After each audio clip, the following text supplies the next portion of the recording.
జనవరి 2వ తేదీ రాత్రి గంటి గ్రామంలో జరిగిన దాడి కేసులో గాయపడిన వారిపై నామమాత్రపు సెక్షన్లతో కేసులు నమోదు చేశారంటూ ఎస్ఐసిఐలను వెంటనే సస్పెండ్ చేయాలని, ఘటనకు కారణమైన యువకులపై ఎస్సీ/ఎస్టీ అట్రాసిటీ కేసు నమోదు చేసి వారికి బెయిల్ రాకుండా జైల్లోనే ఉంచాలంటూ దాడి చేసిన వారి తరపు బంధువులు దళిత సంఘాల ఆధ్వర్యంలో కొత్తపేట ఆర్టీఓ కార్యాలయం ఎదుట రోడ్డుపై బైఠాయించి ధర్నా కార్యక్రమం నిర్వహించారు.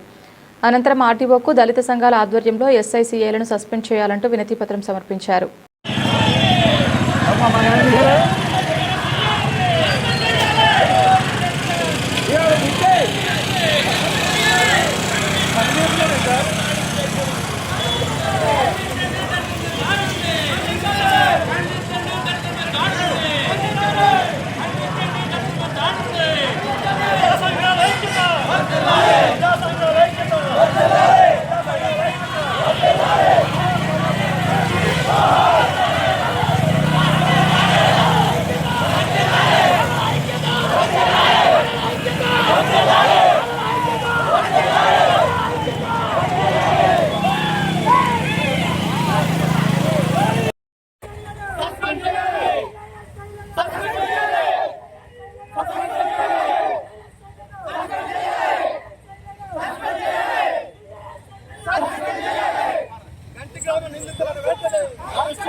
చాలా ఒత్తిడి మరి ఒత్తిడి పట్టుకోలేకపోతే పక్కన కూర్చోవాలి.